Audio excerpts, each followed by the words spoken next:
today, but the value system and laws 10 years into the future, 20 years into the future, 50 years into the future. You're listening to the Corbett Report. Welcome, friends, and Happy New Year. This is James Corbett of CorbettReport.com coming to you in a conversation that's being recorded on the 2nd of January 2017. And for some reason, that number sounds futuristic to me, but here we are, and unfortunately it's not a necessarily happy future that we're stumbling headfirst into, but it's one that we nonetheless need to prepare ourselves for. And on that very note, for the first conversation of the new year, I have lined up a conversation with Rick Falkvinge, who I'm sure will be familiar to a large portion of the audience as the founder of the original Pirate Party, i.e. the Swedish Pirate Party, but he's also the head of privacy at privateinternetaccess.com, and it is in that capacity that we're going to be speaking to him today about a very interesting story, and one that, again, has implications for everyone all around the world. Me in Japan, himself in Europe, everyone else who's listening to this conversation. And we'll take this from a blog post that Rick put up at privateinternetaccess.com on December 1st, 2016. So this is a month old, and this story might have gotten lost in the news, the crazy news feed that we've had over the last month or two. But this is an important story, and the title that was on this Rick Falkvinge post was "Today, the FBI becomes the enemy of every computer user and every IT security professional worldwide." A pretty ambitious title, but it is absolutely true. So, reading from the beginning of that blog post, Rick wrote, "Today, December 1st, the United States FBI is granted new powers to intrude into any computer anywhere on the globe, instantly changing the FBI from a random law enforcement agency to a global adversary. Law enforcement agencies are expected to be met with open arms and treated as good guys. There's not going to be any good guy treatment of the FBI here, and for good reason." All right, so Rick, thank you very much for joining us today on the program. Tell us about this Rule 41 that came into effect on December 1st, 2016, and how and why it affects people all over the globe. Thank you for having me on the show, James. It's great to be here.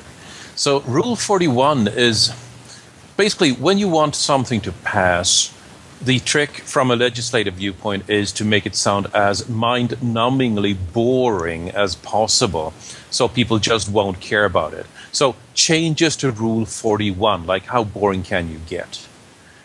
But what's behind this little Rule 41 is when the FBI can actively intrude into somebody's computer, somebody's electronic equipment, effectively the electronic equivalent of breaking and entering into your door with guns drawn.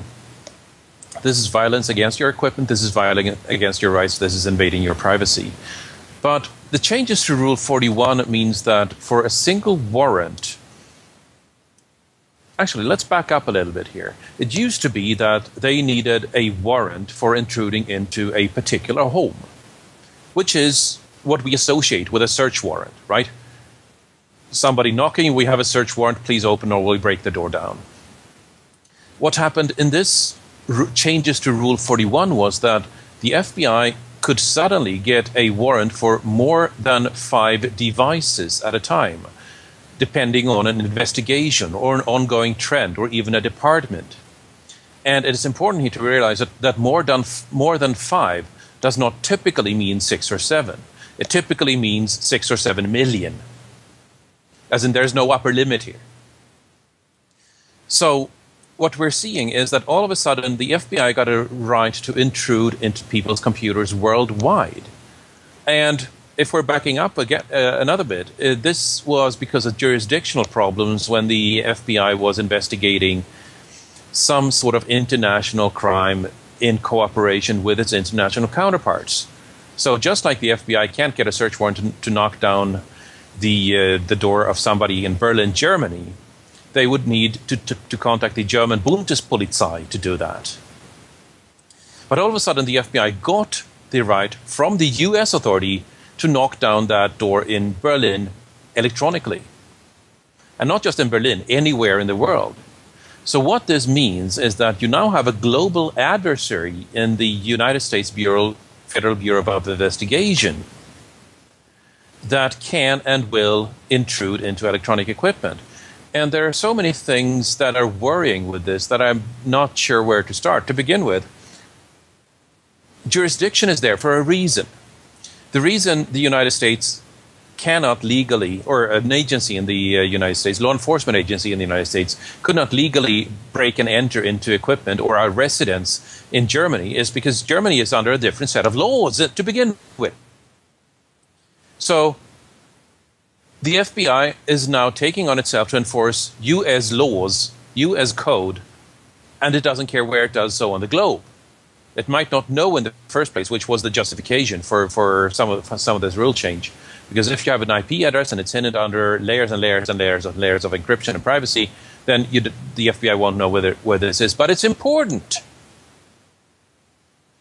The second thing here is that seeing how the FBI is now breaking into a server in Germany or Angola or Japan or wherever, that makes them effectively no different from a random criminal anywhere else in the world. Because the German Bundespolizei sure as hell didn't give the FBI the right to intrude into any server in Germany. They're just a random criminal as far as the German Bundespolizei is concerned. Which gives a whole set of this world police and holier-than-thou tensions a new level. And what's really concerning is the two things about this, apart from jurisdiction. First, the scale of it. We've seen when the NSA is given permission to intrude on somebody, that they're doing it now by millions. I saw a number, I think it was ending the Citizen 4 movie, the Oscar-winning movie from Laura Poitras about Edward Snowdon and how he came out and exposed the NSA, that there's now well over 1 million people just on the special watch list. And that's getting ridiculous. There is no justification for having several million people getting being specially watched. That's when you're overreaching by far. The second thing here is that there is a very dangerous conflict of interest. Because when the agencies that are supposed to keep us safe, like law enforcement, the ultimate role of a government is to guarantee our security, internally and externally. Meaning that it's supposed to keep us safe from crime within the country. It's supposed to keep us safe from aggression from outside of the country. Internal and external security is supposed to be the core function of a government. But when the government agency becomes dependent on vulnerabilities of our equipment to do their job, or worse, to have an easier time doing their job, so it becomes the path of least resistance for doing their job, there is a very apparent conflict of interest where these agencies, these governments that are supposed to keep us safe, will strive to do the exact opposite because it helps their mass surveillance efforts. And this is just not very well thought through at the end of the day. It's just somebody thinking, well, this would be useful, and at the end of the day, in the pub, somebody asks a very right question. What the hell just happened?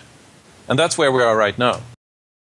Well, that isn't even a theoretical concern, because we've already seen the active collaboration between government and big tech that has created so many loopholes, backdoors, and other ways for government, of course, to gain access, which means any criminal of any intent to gain access. So let's back up for a moment. For those who aren't aware, this is part of the Federal Rules of Criminal Procedure, which again is the U.S. Federal Rules of Criminal Procedure. Specifically in Title 8, Rule 41 is called Search and Seizure, and it's laying out, as you say, the different rules for getting a search warrant. But it's interesting to note, and I'll throw the link in the show notes as always, so that people can go read it for themselves. This section is relatively short, but the notes on the amendments that have been added over the years is very voluminous, which I think speaks to the volumes, to the way that the idea of a search warrant has changed over the years. Obviously, with 2016 being no exception, with some of the huge changes that they just passed to Rule 41 that you've been pointing out. But let's play devil's advocate here for a moment on the side of the Department of Justice, who would argue that this is First of all, nothing new. It's just a clarification of existing standards by which search warrants are issued. And secondly, since it is a search warrant, it will require probable cause. So if you're not doing anything wrong, you have nothing to worry about, right? This is an excellent rebuttal, and it's what you would hear when talking to people on the street. It's what you would hear in a legal debate. So it's very good to know how to respond to this. And let's take it one at a time. First, it requires probable cause. Well, yes, as in we have a probable cause that crime is happening, so we are starting to look for all the systems that might be involved in this. You have a botnet of 1 million computers. There's your probable cause. All of a sudden, 1 million households are now subject of this probable cause.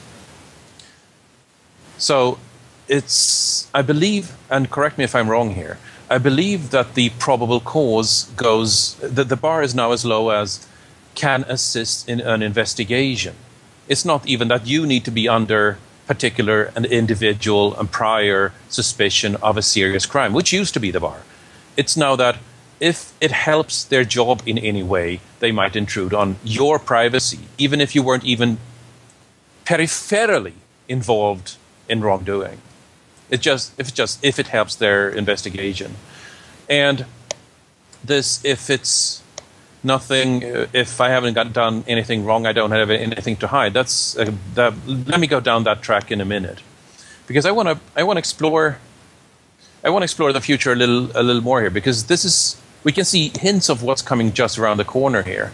And I'd like to go back to 1970s science fiction to see some very interesting parallels about what's happening right now in society. Some of Isaac Asimov's work, the guy who laid out the 3 laws of robotics, a robot may not harm a human being or allow a human being to come to harm, was the first law. The second law, a robot must obey a human, except where doing so conflicts with the first law. And third law, a robot must preserve its own health and well-being, except where doing so conflicts with the second or first laws.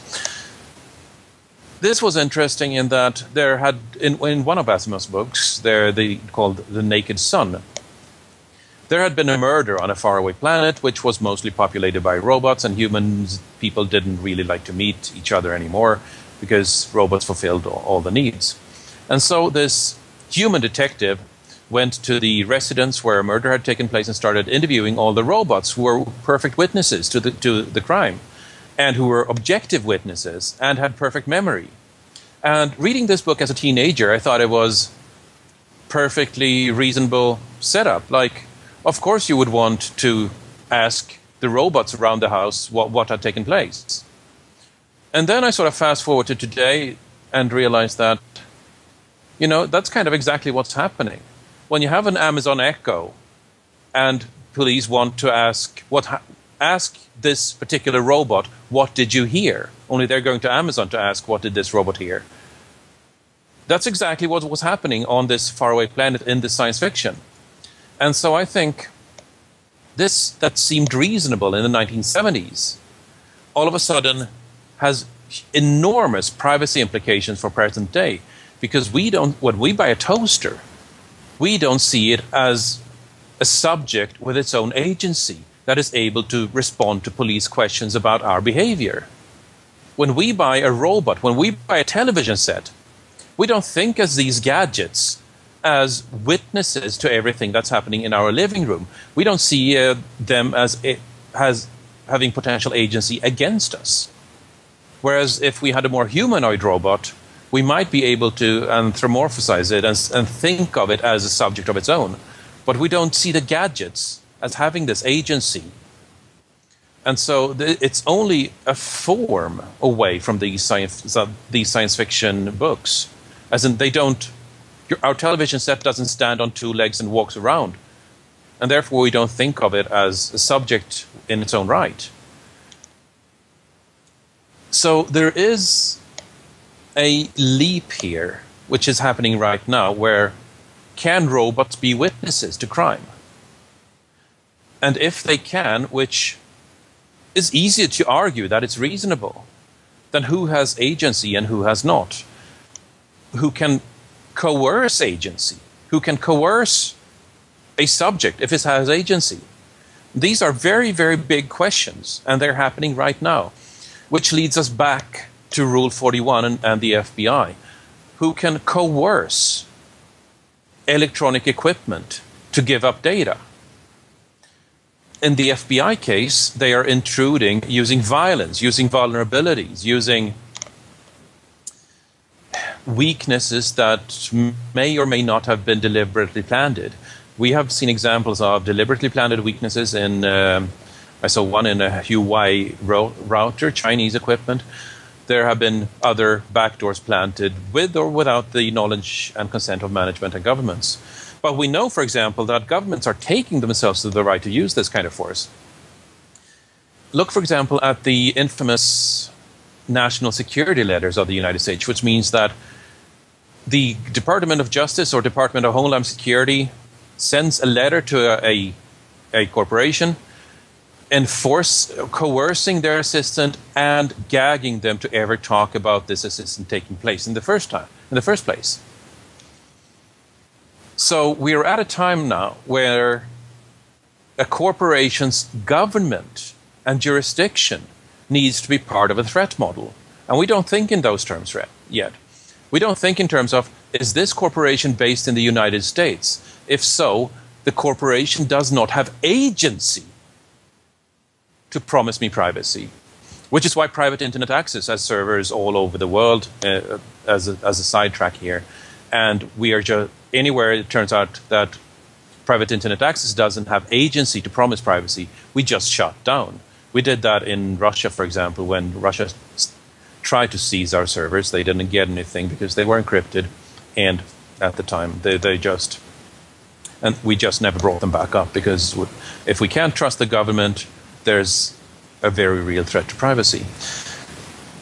So those were a lot of different diverging and trying to paint the bigger picture here of what's going on. We are moving into the bigger question of who has agency and who can coerce. And those are fundamental questions as we're moving into the Internet of Things, where your scale is going to tell on you that, maybe to your insurance company, that, hey, Rick gained weight and his body's fat is going up too. And then the treadmill tells my insurance company, and his heartbeat is going up when he's jogging. He's not taking care of himself. You should raise his premiums. This is 5 years away, at most. So these questions aren't being asked, and I'm really concerned about that. These changes to Rule 41 is just one part of a very, very big picture that all goes toward government using coercion against agency of electronic equipment that is, frankly, monitoring everything we do today. And again, just to back you up on this is ripped right from the headlines, where there is an ongoing murder case in Arkansas where the police are attempting to subpoena Amazon itself for the Amazon Echo records of the person in question. So exactly, I brought this up as an example. I mean, yes. there's also that question, like, do you have the right to coerce the robot, the Amazon Echo unit? And if you can't coerce that unit, maybe you can coerce a third party, Amazon, where the people being investigated don't even have agency to refuse giving out the data. And given Bezos and his $600 million contract from the CIA, it all circles back around the same toilet bowl, unfortunately. So it's just, there are so many different related and important concepts here that it is difficult to narrow it down to any one of them, because they all interlock. Let's get back to the question then. For people who are concerned about this, obviously the first thing that people will think to do is encryption. Encrypt your traffic, encrypt your connections so that you cannot be so easily penetrated by the FBI and other would-be penetrators of information. But wait, if you're encrypting your traffic, if you're trying to make yourself anonymous, doesn't that actually cross that threshold of probable cause?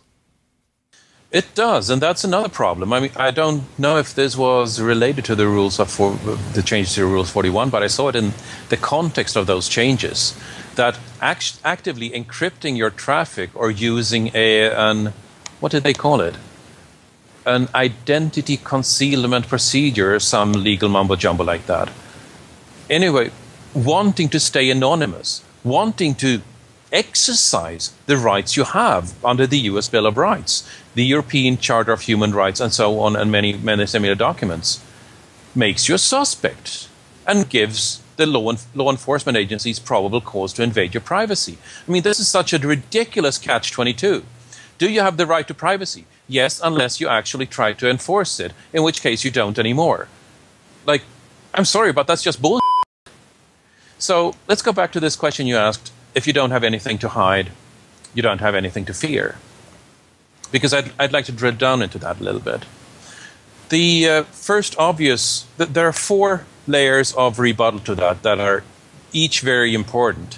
And they start out by being fairly obvious, but not so important, to being not obvious at all and absolutely crucial. The first rebuttal is that the rules may change. Once the surveillance is in place, the rules which are being enforced by that surveillance may change to something you don't agree with at all. For example, if we're taking an extreme example, which really isn't that extreme because it's already happening, if you agree to having cameras in households to prevent domestic abuse, which is a laudable goal and whatnot, the next election, some party, some really fundamentalist conservative party which wants to outlaw homosexual relations might come into power. And now this party, this administration, has cameras into every household. And so you're turning what used to be beneficial surveillance, as far as you were concerned, into something that's absolutely dystopic and tyrannical.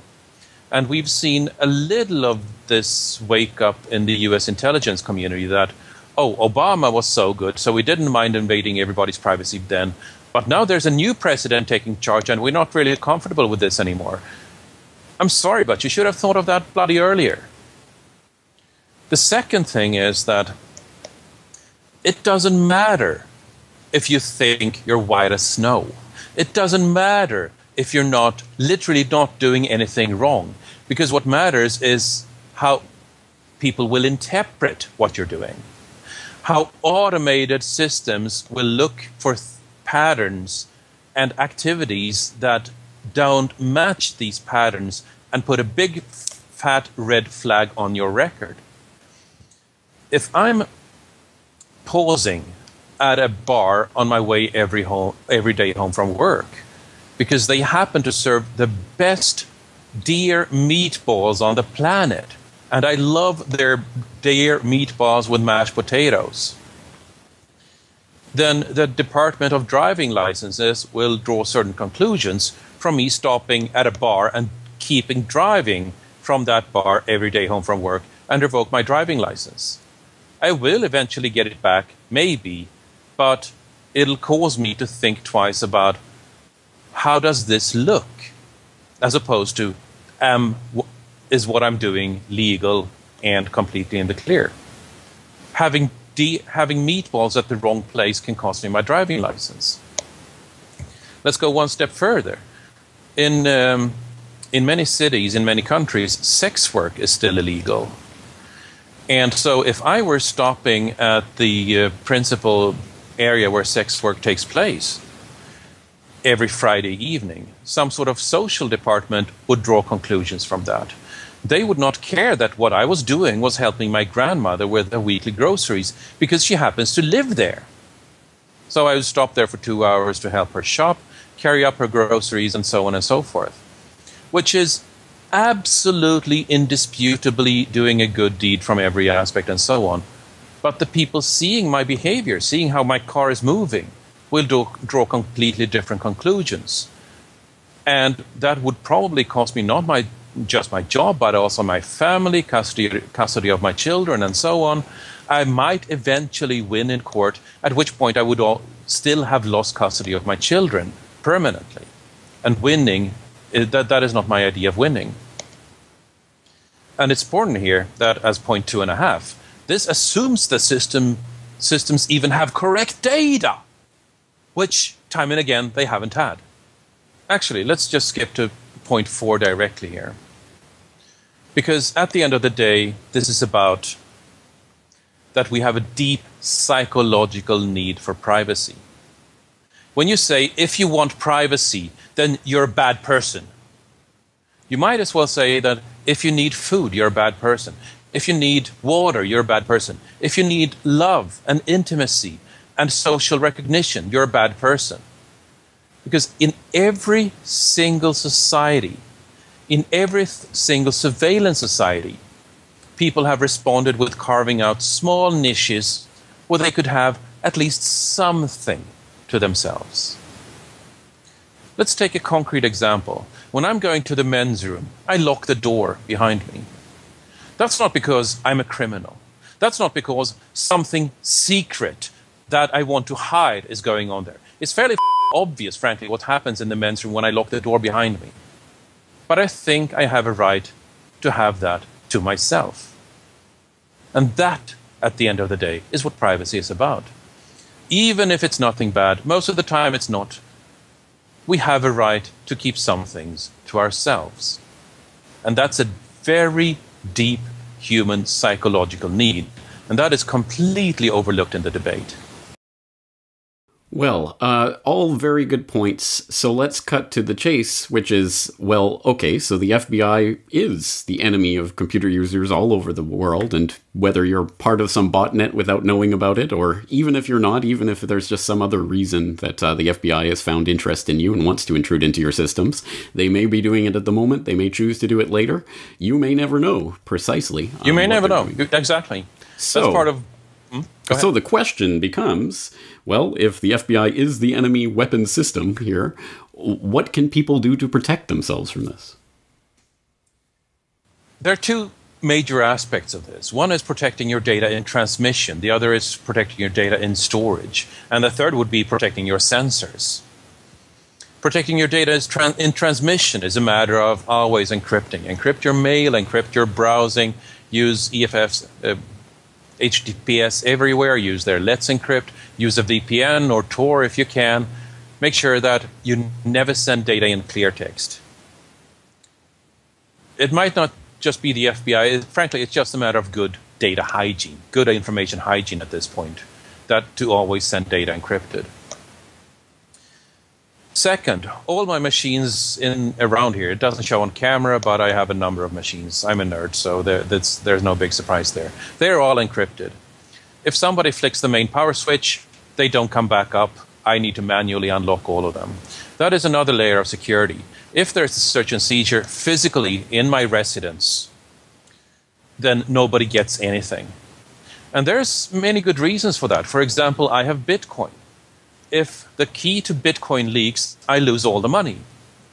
So there's not just a matter of privacy here. There's also some very financial interest in preventing law enforcement and everybody else from accessing my data. And another thing I find useful is to keep an open wireless network for my neighbors, being good neighbors, sharing my bandwidth.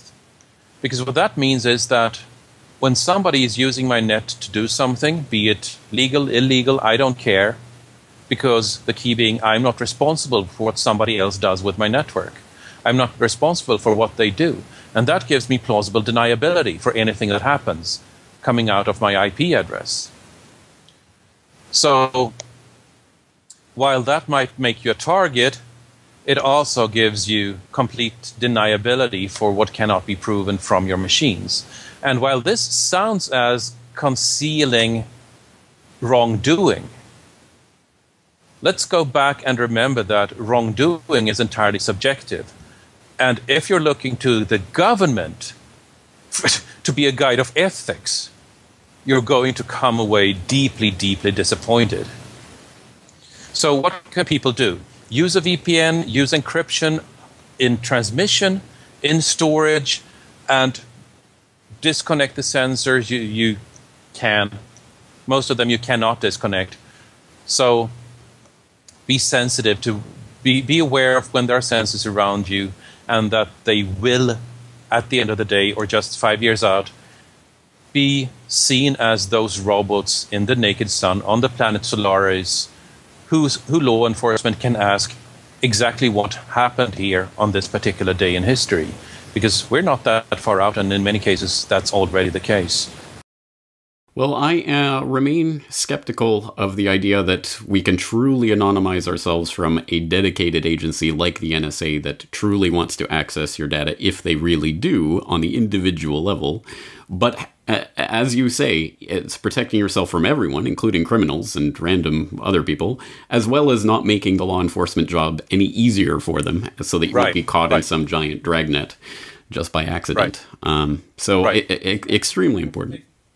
It is. I mean, it's a matter of how much resources does your adversary have?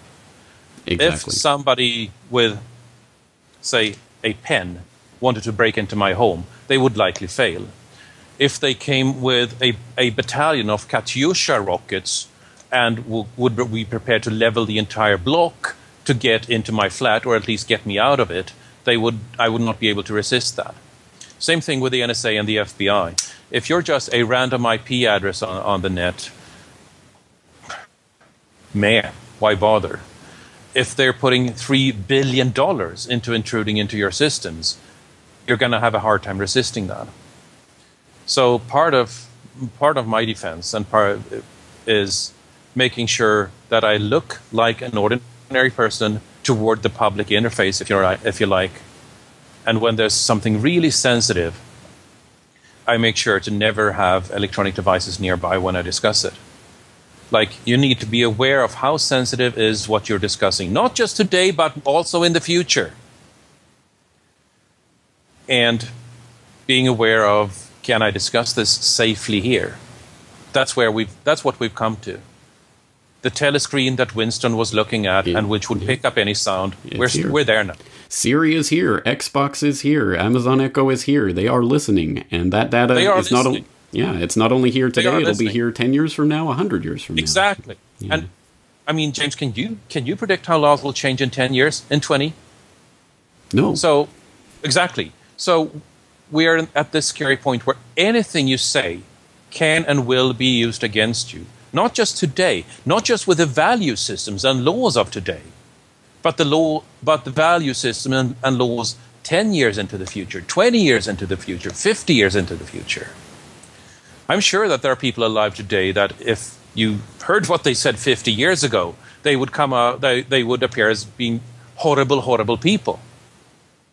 That's going to be a real challenge 50 years from today, because we're going to be around. And people will be able to hold what we said against us. And I'm sure anyone who has held the Oval Office, for example, would be perfectly blackmailable if everything they had ever said was recorded and stored on a data system. Oh, wait, it's probably already happening. So there you go. Completely. Let's take a sidetrack there. You saw Optic Nerve, the Yahoo program. This was a GCHQ program, I believe, targeting Yahoo, where they actually tapped into webcams. And so they were recording video conversations between other people, some of which were nude and therefore highly sensitive. The key thing, as you point out here, is not that the senator had a nude conversation. The key thing that makes it useful for the NSA is the senator had a nude conversation with somebody who was not their spouse. They don't really care about seeing the nude pictures. What they do care about is having the leverage against adversaries in Congress. And that's where it gets scary. This is a very, very deep, very scary conversation in a lot of ways. So let's try to finish on something of a more positive note. This is your first time on the program, and perhaps there are people out there who haven't heard of your work before. So why don't you introduce us a little bit to yourself and the work that you do? Lovely. So in 2006, I founded the Swedish Pirate Party. We were founded on the ideals of privacy, on shared culture, and freedom to innovate. Essentially being adversaries of the copyright industry and the way they're cracking down on the internet, and having something as conservative, if you like, as the rights of our parents, bringing that with us to our children. Something as simple as sending an anonymous letter, having the right to walk about anonymously in public. All of these are rights that our parents had. sending something anonymously to anybody else without being tracked for it. And our children don't. So we were quite successful. On less than 1% of our competition's budget, we became the biggest party in the sub-30 demographic, which everybody's gunning for, the youth vote. And we did that on a budget of 50,000 euros. Our competition had 6 million between them, so we were more than 2 orders of magnitude more cost efficient in actually succeeding in changing policy. I later wrote a book about this methodology we used called Swarmwise. Looks like this. You can get it for free online as a PDF or buy it from Amazon. And it highlights how this methodology, where you enroll a lot of volunteers simply on the basis that they get better leverage for their efforts when working through your organization than they would have done on their own.